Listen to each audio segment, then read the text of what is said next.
Hey folks, let's spend some time with friends up north. Pat Kreitlow of Up North News is on Lake Wissota. Kristin Bry of As Goes Wisconsin is along Lake Michigan. And up on Lake Minocqua is Kirk Bangstead of the Minocqua Brewing Company. Wherever you are, welcome, because you're up north.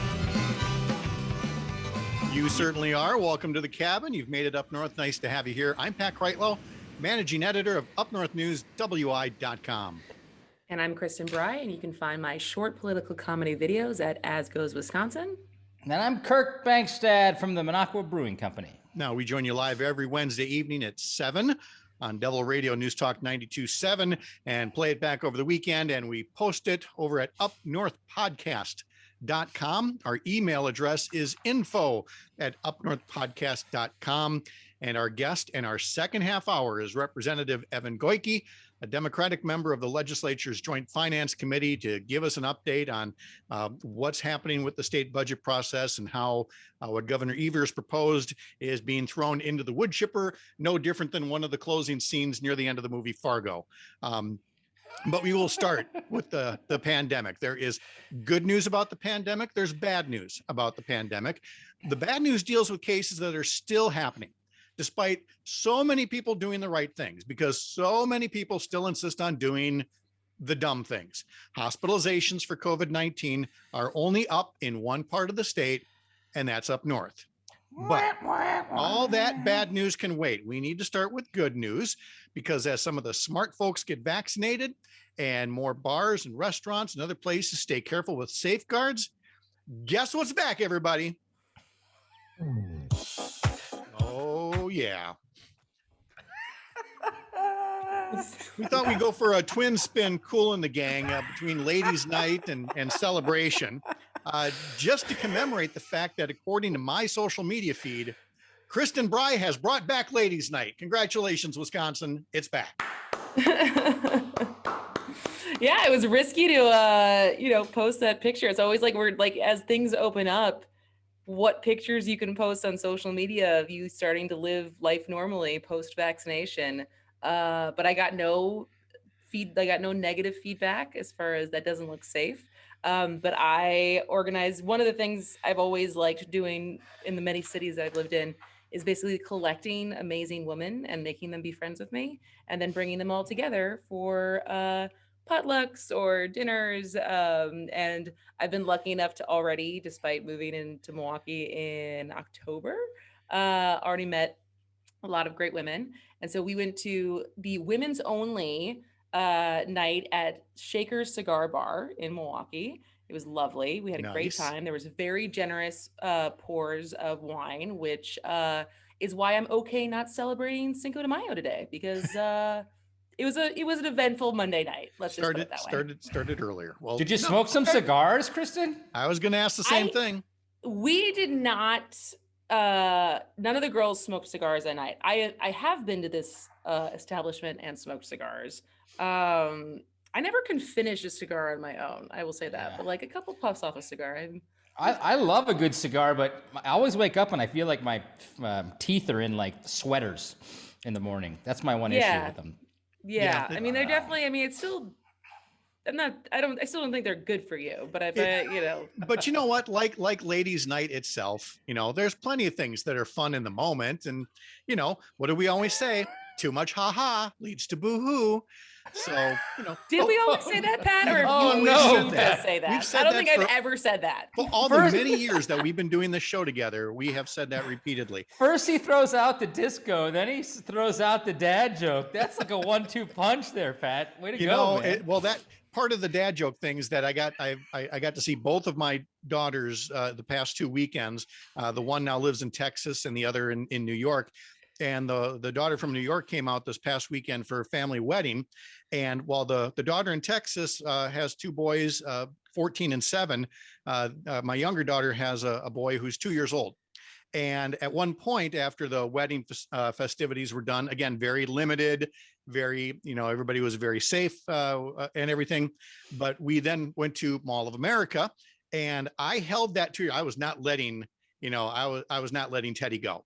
And I am still my right shoulder. I'm not a young parent anymore, and I'm still feeling it, but it was totally worth it. And to be able to tell a few dad jokes, that's what we get for, guys don't get ladies night. We get dad jokes. We do get bacon night, or whatever other, bar festivity. And Kirk, you're the one that had the bar. I mean, what'd you do for either ladies or guys, or what was your favorite, special we had night? Trivia. Trivia is always big. Yeah. We always had we had Fridays and Saturdays was live music. We didn't do any special nights for like ladies or like bacon night, but live music was what I loved. So we just stuck to that, which was great. So Kristin, is this going to be a weekly thing, or does this just come up, sporadically? Like a monthly thing. I think I'll probably organize something monthly. I feel like it's always been a great excuse to like bring people together instead of doing the endless one-off lunch dates or coffee dates, or like, it's just, as you probably can, both of you can attest, it's hard to make friends when you're an adult.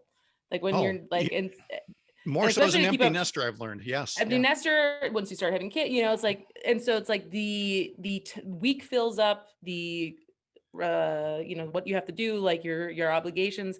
And so having something monthly where you can make sure that you see your friends, and then the byproduct is they make friends with your other friends. Like, I think everybody wins. It's a lot easier. No boys allowed. It's a lot easier going out when you can actually go out, This is a true. lot easier making friends when you can actually be vaccinated and go to a bar. Because when you can go out, we used to not go out till after 10 o'clock. And now, I've gone to bed before 9 a couple of times during this pandemic. I'm not going to lie, but let's turn to some of the good news besides the return of ladies' night. When it comes to the pandemic, Wisconsin has now reached more than 2 million people fully vaccinated. And by the time you hear this, at least 45% of the state population will have had at least one dose. That is outstanding. And if you haven't done yours yet and you need help finding a place to get vaccinated, you can go to vaccinefinder.org.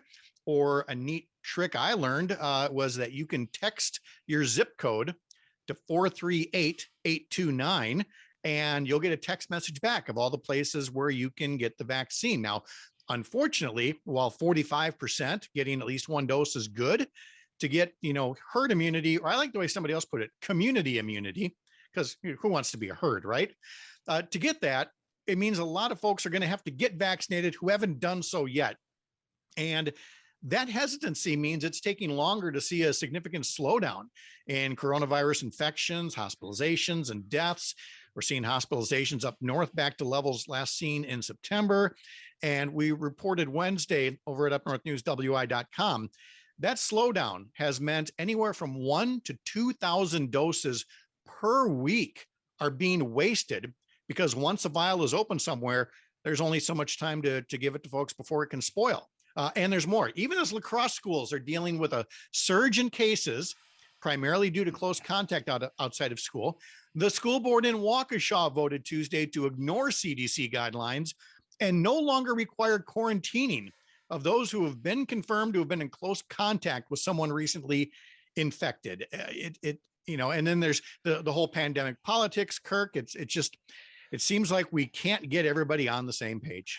I got a couple things to say about this. It boggles my mind. I feel like we're in opposite world. It's like, to get to herd immunity, to get to 80%, that means that the longer it takes us to get there might be a variant of COVID that actually is resistant to the vaccines that have already been produced, which means we get back to zero. We go back to zero if something pops up. So we should be working as hard as possible to get to herd immunity so that we can actually have an open economy, so we can actually have kids going to school and be safe. I feel like we're in a backwards land where everyone's lighting off the gas pedal now, and heaven forbid there's a variant that comes in that we can't fight and we go back to zero. That just boggles my mind. I don't know what the actual numbers are for the people who would like to get it and haven't gotten it, but I'm sure that is some of it in different disadvantaged communities that exist in Wisconsin. But also there is largely the group of people who are choosing to not get it, and very much sliding into my comment section on any one of my videos whenever I do anything on vaccines, to let me know that they're not going to get the vaccine. Typically white Republican leaning men.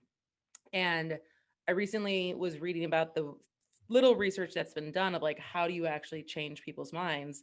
And it's basically their personal doctor telling them that by them getting the vaccine, it will protect their wives and family, not themselves. It's their wives and family, and it has to come from like their doctor. It's like someone they trust. Exactly. You have to put them in that position of protector. We will take a break here, and when we come back, we'll talk about why you should hug your municipal clerk if they're okay with that. You're Up North.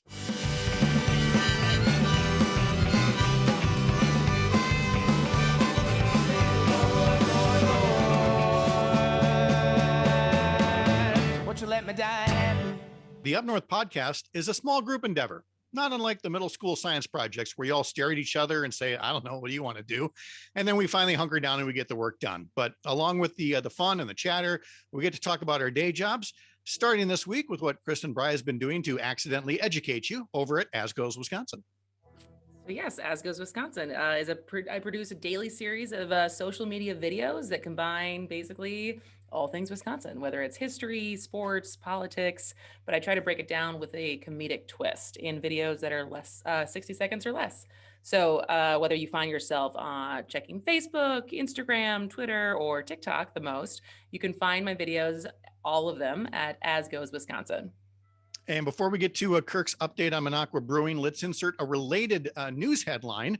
Again, something we covered over at Up North News last week on the subject of redistricting, where a judge last week avoided a contract between Wisconsin Republican legislators and the private taxpayer-funded lawyers they had contracted with for future litigation over new congressional and legislative maps they haven't even drawn yet.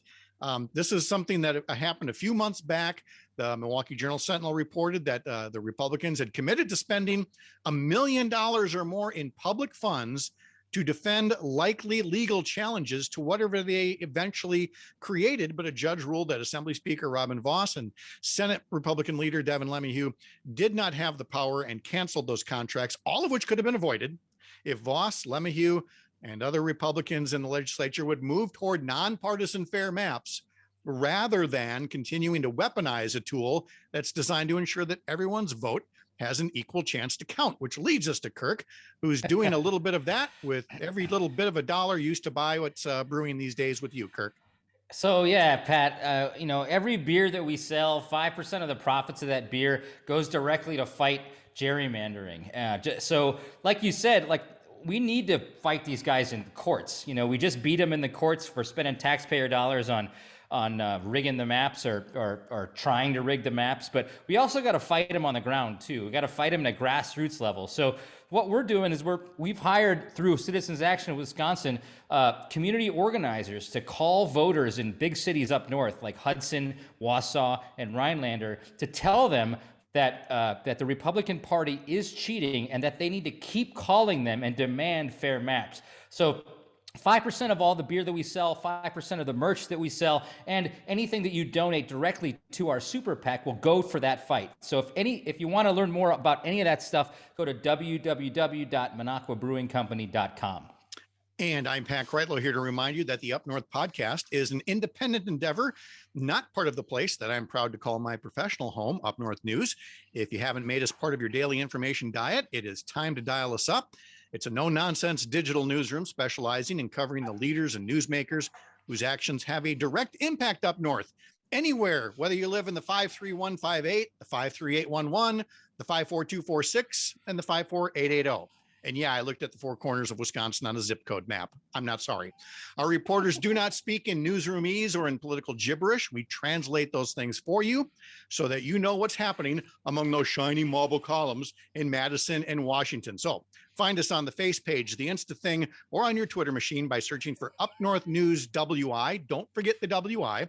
And sign up for the daily newsletter I assemble every morning by visiting our website, upnorthnewswi.com.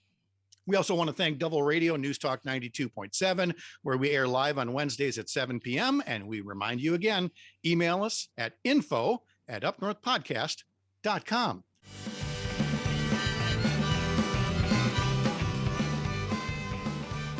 I'm Kristin Bry, along with Kirk Bangstead and Pat Kreitlow. So let's talk about your local clerk, not the one at your grocery store or the gas station or that liquor store where you swear you only stop once a month and yet the clerk there knows you by name. We are talking about municipal clerks. And it's municipal clerk appreciation. And it's also teacher appreciation. So not to take anything away from everything that teachers have done this last year during the pandemic. But if you can imagine how hard it actually must have been to run our elections last year during a pandemic, I think it's something that a lot of us took for granted. But the hard work, the extra work, the additional problem solving that these people in every city across the country, every county in Wisconsin, what they had to deal with between adding different additional ways to vote, counting absentee ballots, doing curbside voting, making sure that there was accessible voting machines, trying to get information to voters in an ever-changing legal landscape as things were changing all the time.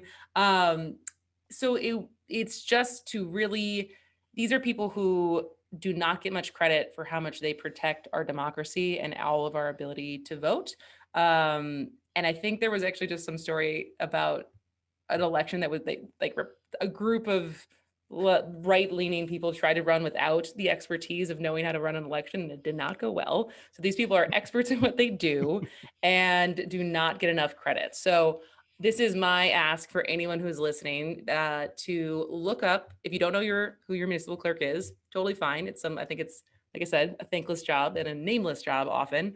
But if you can look them up at the myvote.wi.gov, find my municipal, or I think it's find my municipal clerk, and shout them out this week.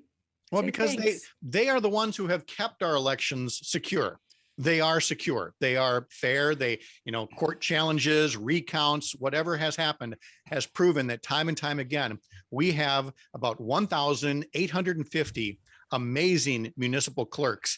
And it's time that they were better respected. And that's where I was very kind of amused to see that some Democratic state legislators unveiled a bill recently that would require non-judicial state elected officials like legislators to be trained for and work the polling places on election day, basically making the people who so easily cast aspersions on our local clerks walk a mile in their shoes and then see how well our elections really do work here. Let's see, it was Representatives Lee Snodgrass of Appleton, Christina Shelton of Green Bay, Senator Jeff Smith of Eau Claire. They all introduced the bill. They were joined by Dane County Clerk Scott McDonald, who said he was blown away at how misinformed certain legislators were about the elections. He was referencing that so-called investigation dog and pony show being done by the Assembly Elections Committee. McDonald said, he said, the lack of knowledge was astounding. The Republicans did not invite any municipal clerks to participate.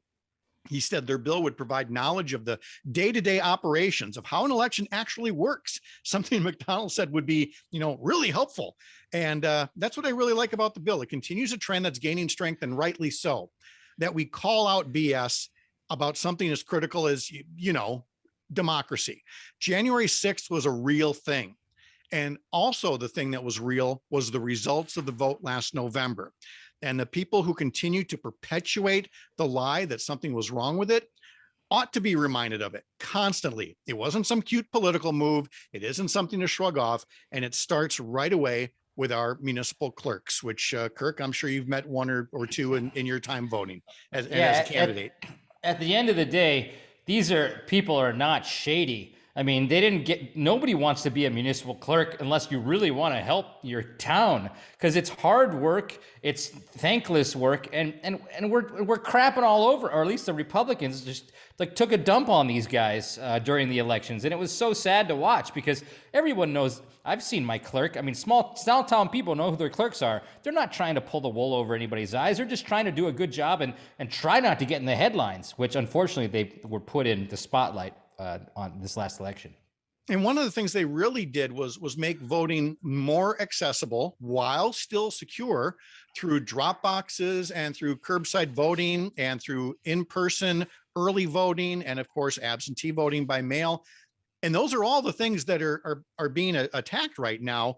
And Kristin, when we were working on how to illustrate this for Up North News, we came up with a superhero graphic essentially for all the long hours that they work. And you were mentioning they provide services throughout the course of the year. This isn't just elections that they do.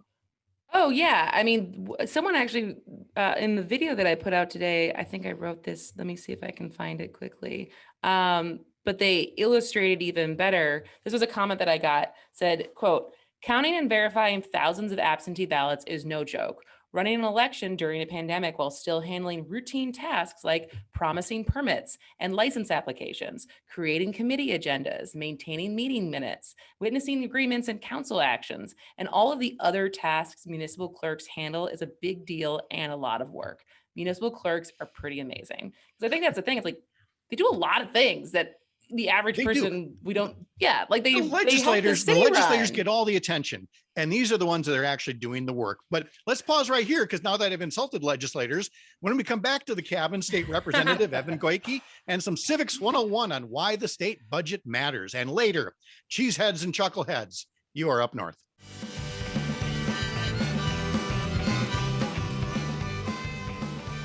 Welcome back to the Up North podcast. I'm Pat Kreitlow. He's Kirk Bangstead. She's Kristin Bry. And joining us now is State Assembly Representative Evan Goyke, a member of the Wisconsin Legislature's Joint Finance Committee, the group that writes a state budget every 2 years so that your roads gets paved, your natural resources stay clean, and so much more. Representative Goyke, welcome. Thanks. Yeah, is that what we do? Or is that what we argue we should be doing? It's what you should be doing. And I just wonder how weird it feels to have to work to defend a budget proposed by the governor with all kinds of provisions that would, help with everything from job creation to quality of life, to see them threatened or just downright slashed and not really any policy to propose. I mean, I'll just cut right to the chase. Don't you sometimes want to turn and go, what do you guys stand for? What are you proposing? So how do you say it more politely in the Joint Finance Committee? Well, the way I say it, and I don't know if it's more politely, but I have diagnosed the current Republican legislature in Madison of having and suffering from the Tony Evers fever. Sorry, it's terrible. Evers fever, I like it. Yeah, well, a few years ago, Speaker Voss used to come out and say that Democrats had Walker derangement syndrome because we wanted to talk about was Scott Walker. And so, he has now suffering from the very thing he accused us of. Pat, you really hit the nail on the head. The Republicans tomorrow in their first motion in joint finance will be stripping things that the governor is for, tenets of Democratic Party and Democratic policy, part of our ideology. They have not filled anything in. So this is a motion of no, not a motion of here's the roadmap for success for Wisconsin. And so I think it's a very right criticism, apt criticism to say they are saying no to the governor's leadership without providing any meaningful policy direction of their own. No, so I thought they've got the fever. It's the fever. I thought we would start by just going through at least a partial list of all the many things that Joint Finance Republicans will probably cut Thursday morning as we do this show on Wednesday nights. Raising the minimum wage for the first time since 2009, accepting federal Medicaid funds to give folks more health insurance coverage through Badger Care, accepting money that would save the state more than $1 billion, cap co-payments for insulin, a drug necessary for life, legalize marijuana. Instead, Wisconsin will be almost an island surrounded by states that are making money off regulated sales, implementation of Juneteenth as a state holiday, extra protections for renters from predatory landlords, broadband expansion initiatives, juvenile justice reforms, and one more, and then I'll stop with this list, but there's so much more, and that is testing and cleanup of so-called forever chemicals known as PFAS. And for all the years I worked alongside Dave Obey, he liked to say that when it came to writing budgets and wisely spending taxpayer funds, not a single person came up to him and said, Obey, why don't you cut funding for cancer research? And yet, that has happened in the last administration in Washington, and now we're attacking cleaning up forever chemicals. That's just a partial list, Representative Goyke. Any others that I missed that are especially sticking in your craw? Well, there are 280 some, and so if we start going I'm sorry, through if my beer didn't taste so good just now, that would have been a nice spit take. How many cuts are yeah, coming? about 280, a change of about 3.5 billion dollars from the governor's budget, a cut to the governor's budget proposal of somewhere between 7 and 9%. You hit the most important one, is Medicaid expansion, not a new debate to Wisconsin, but you said about $1 billion. The total figure of federal dollars that we would have coming into Wisconsin over the next 2 years is 1.6 billion. That's actually saved state tax dollars. We could do whatever we want with it. I mean, you could put together the biggest tax cut in the history of the state. You could invest it and just use the interest in years forward. We could do whatever we want with it. 1.6 billion just by saying yes to Medicaid. And unfortunately, that's not going to happen tomorrow. Hey, So, oh yeah, sorry, you go, for it, Kirk. Kristin. Okay, so Yeah. Evan, I had a question on, wasn't in 2019, didn't Governor Evers try to, after some sort of mass shooting, which unfortunately seems to be happening every week in Wisconsin these days, he tried to pass background checks. He tried to pass some red flag laws, and the Republicans gavelled in and gavelled out. Wasn't this part of the budget for this year too, was to try to get these background checks for just sensible gun safety laws back into the budget? Yeah, so you're referencing a special session that the governor called that was gavelled in and gavelled out, like a 20-second legislative session where there was no debate or vote on the proposals. Those proposals are back in the budget and will be stripped back out. And I imagine myself and other legislative Democrats are going to continue to try whatever we can to get them to be debated. You're going to vote no, you're going to vote yes, at least have a debate, at least stand up in the arena and make your case and take a vote and make your position known in public.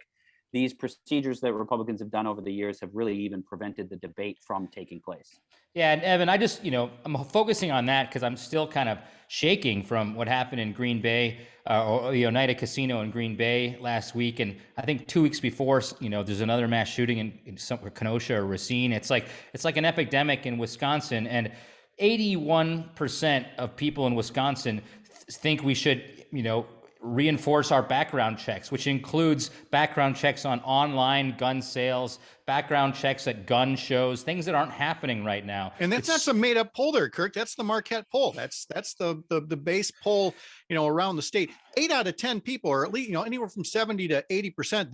That means Republicans, not legislators, but regular Republicans support some of these gun safety measures. Hunters support these gun safety measures, Evan. I'm sure you're hearing that when you were talking to folks around the state during these public hearings. Yeah, we never heard a legitimate hunter afraid of taking a background check. You want to know why? Because they do them. Because when they go into the federally licensed dealer and they buy a rifle for deer season, they go through a background check. And the only individuals that would not benefit from this are individuals that shouldn't be having guns in the first place. So not an interruption to hunting or any kind of sportsmanship. People go through these background checks that are serious sportsmen. Not a problem. Good common sense public policy. So even to take that even further, as far as universal background checks, there's different gun control laws that are bipartisan, popular in Wisconsin. There's a lot of things that are bipartisan, like as split and purple as this state is, whether it's legalizing weed, whether it's background checks, whether it's safe water, there's like a lot of the environmental stuff. Like that's a couple things that blue and red can come together on as far as constituents and the public.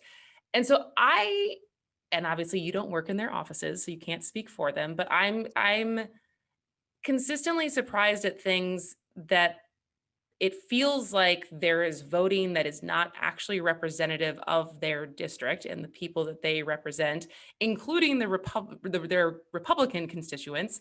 And yet there is continued voting or non-action that they don't get held accountable for. And that is the disconnect to me. That is it more public education? Like, where is the disconnect between the people who are like, this is what we want, this is what we've said when we answer Marquette polls, and yet this is the representation that we're still getting and we don't vote them out?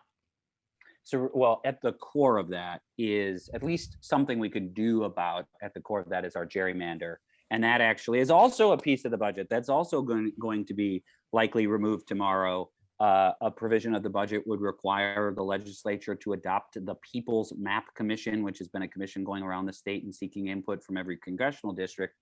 And so that motion will likely come out tomorrow by legislative Republicans. But to your point, Kristin, when you can choose your own voters, and then within that, if you're a primary only constituency, then that you can afford to disagree with a chunk of your constituents because you only need a sliver of them. That's true for Republicans. And let me just tell you, Joe Biden received nearly 91% of the vote in my district in Milwaukee. And so it has an impact on Dems too. Let's be honest about it. It means what electoral benefit would I receive by trying to be as bipartisan as possible to the brave 9% in my district that voted for the other guy? So it impacts both sides, and this gerrymandering should be eliminated. It's totally toxic. It totally impacts the way we operate in Madison. Yeah, again, history books will look back. I mean, and Wisconsin's is bad enough. I know, having lived through it in 2011, watching them draw the line practically around my house before running for Congress in 2012. But there are some states, there's Ohio and there's Texas and there's Pennsylvania, where they really do look like the salamanders that the gerrymander is named after. So it's long overdue. But Evan, tell us where the budget goes from here. You had public hearings around the state. You had a virtual hearing. So Joint Finance now sits down, and what exactly do they do between now and when the governor signs or vetoes? Yeah, really, it's the majority of the work is in the month of May and June in the Joint Committee on Finance. It's a pretty unique structure, very powerful committee. The budget is entirely within the committee's purview, about 1,800 pages. It is going to spend, or the governor's proposed to spend, about $90 billion over the next 2 years, about $45 billion a year. And what we do as a committee, we will go item by item, agency by agency, vote by vote, until the budget is put together. We take the governor's budget as a bill, Assembly Bill 68, and in essence, we amend that bill as we go, department by department. Some are small. Tomorrow, one of the departments on our list, the Secretary of State, Doug LaFollette's office, small. State Fair Park, small. It's a card table. It's a card table and a legal pad. If they're feeling he generous, now, that's what they've done to that office. He is now in a supply closet in the basement of the Capitol. So, smaller agencies, and then in essence, we work our way up to the larger ones. The largest department is the Department of Health Services. Healthcare is about 30% of the budget. K-12 public schools next, transportation. So one by one over the next 8 to 10 weeks. We're supposed to get done. So when the Joint Finance Committee is done, we spit the bill out, and then both the Assembly and Senate must vote on it in identical fashion. So there's always last minute amendments and deals being made before the vote, and then the governor can veto, line item veto, or sign the budget.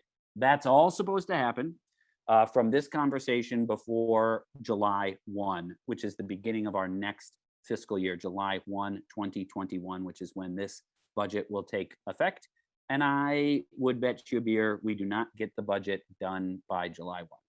Which is funny because they have the full control of the legislature, but I suppose it does have something else to do with tax day being put off by a month and not getting all the numbers right away. So I suppose we do have to give them some benefit of the doubt here. Well, the real delay is going to be internal arguments between the Senate Republican caucus and the Assembly Republican caucus. They don't really like each other. They may pose for pictures together, but they don't really like each other. And then the other thing is the federal money that we have received. There's possibly going to be a delay. Republicans waiting to hear what the governor is proposing with those funds.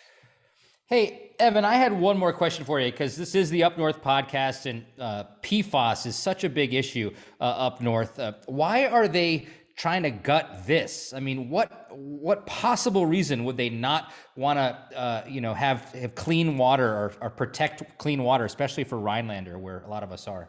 Yeah, no, I'm surprised by it. That was a shocker. PFAS were heard loud and clear in Whitewater, Rhinelander, Menominee on the virtual session. Every corner of the state, we're learning more about these chemicals every day, more communities impacted. It's a tragic mistake that we should hold them accountable for. I wouldn't be surprised if something happens. This is the tale of divided government in Wisconsin. Governor Evers leads, he sets the mark out, and Republicans follow, and they get halfway or a quarter of the way there. So I expect we'll see something on PFAS, but not what we need to do. And it's a darn shame, but again, we can just barely, thanks to gerrymandering, hold legislators accountable, whereas Wisconsin Manufacturers and Commerce, WMC, is never up for a vote, unfortunately. And, that's a lot of power they have in the Capitol. State Assembly Representative Evan Goyke from the Joint Finance Committee of the Legislature, thank you for joining us on the Up North podcast. It was great talking to you. Thank you. I'm gonna go get a beer too. You guys made me thirsty.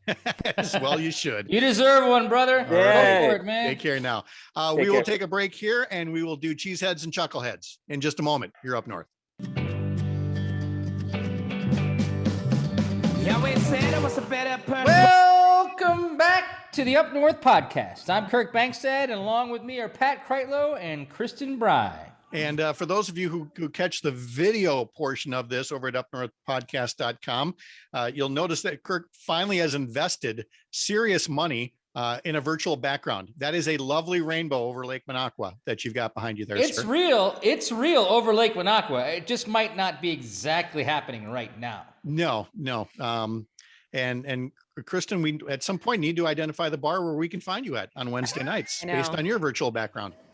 Maybe this is what I'll model my future bar off of, and so I can make. With that selection behind the counter, by all means, please do it. We'll be there. Can you actually? Are your eyes that good that you can tell what the I'm just the saying variety that is back there? I'm talking from a quantity standpoint. There's a lot of brown fluid back there.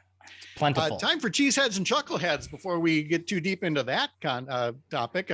These are people who may or may not fall into the first category, but they sure as hell qualify for the second. So we thought instead of awarding medals, bronze, silver, and gold, let's award cheeses. So we'll do the Limburger, the Gouda, and the Cheddar. So in third place, the for this week's Cheeseheads and Chuckleheads. Wait, before you go there, is it the Limburger's the stinkiest one? So That's the why third it's place third. is Yep, it's there the you go. worst. Like this is the worst Yeah, cheesehead or chucklehead. This is your that bronze is in the medal. list. I'm glad you're getting the concept here. Good. Stay Okay, with I me, just buddy. wanted to lay the groundwork. Okay. The okay. Limburger goes to the latest installment of the wacky world of Ron Johnson. He confirmed to the Washington Post their story about how he received a briefing from the FBI last year warning him that he was being used as a puppet for Russian disinformation. And did he show contrition for the sham hearing he held last year, attempting to launder that Russian interference in our elections? No. He said the FBI warning itself was a setup, so that the Washington Post many months later would be able to spring the trap that was set for him, as he put it. So we are to believe that somewhere in FBI headquarters last year, someone cared enough about a senator from Wisconsin to hatch a plot to warn him not to do something bad for our country, watch him do the bad thing anyway, then wait 9 months and say anything about it. I just don't think that works. I don't think it works in any courtroom where the defendant confirms they committed a crime, but claims that the warning from law enforcement not to do the criming was a setup to arrest them after they do the crime anyway. So Pat, I don't know what's going on. Like I wish I had a window into the background of what Ron Johnson is doing, because I'm not a conspiracy theorist in any way, shape, or form. That's just not what I don't go there ever. But it's just impossible for me to not think that this dude has something with the Russians, that he's like is being led by them. I don't think these things normally, but I just can't think of any other reason why he does the things that he does. There isn't, and there hasn't been a great explanation. Ever since he spent the 4th of July 2018 with some other members of Congress in Moscow for some reason, that was not a great look. And so this is somebody who is trying so hard to stay on offense because he might want to run next year, but it's hard to run on offense when you were warned by the FBI not to be a dupe, and then you either willingly or unwillingly were a dupe. The Gouda goes to two of the top Republicans in the state assembly, Jim Steineke and Tyler August. for getting lost on their way to do their job at the Capitol in Madison. Somehow they wound up at the Mexican border with a camera crew. They were telling us about how scary those people were, the ones desperately crossing a river while escaping with their lives from places in Central America that Steineke and August wouldn't look so tough in.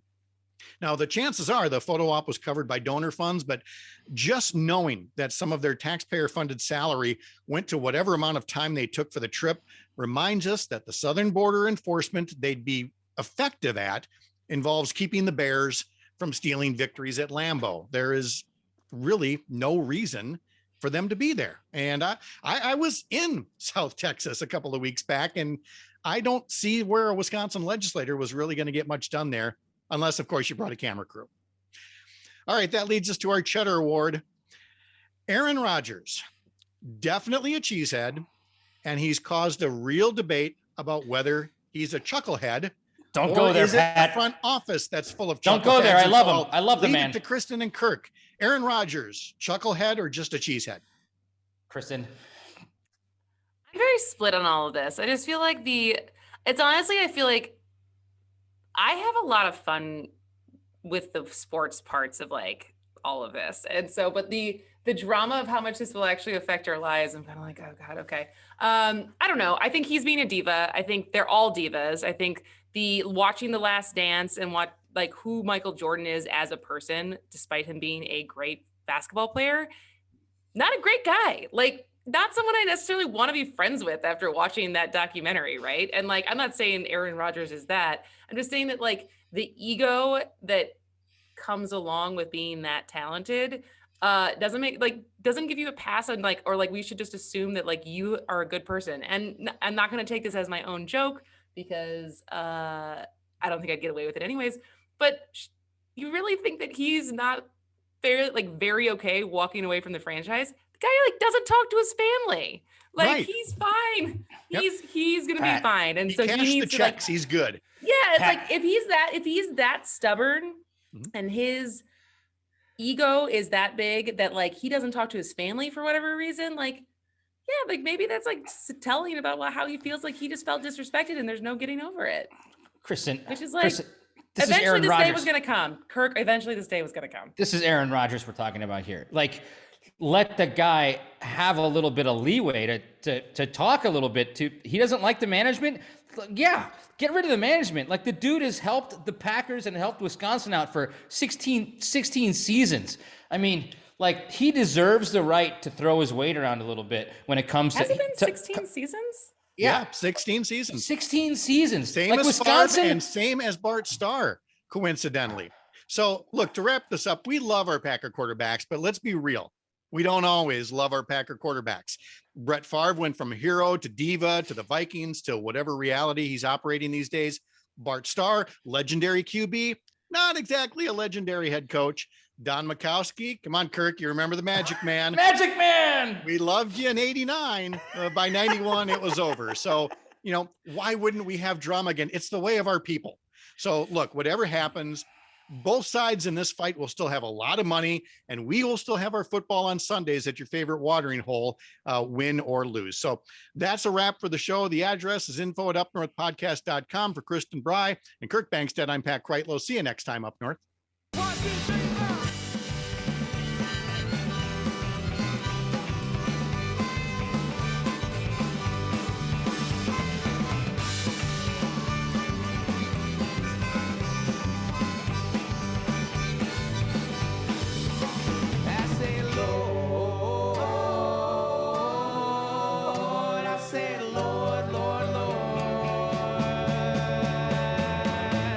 Let me die.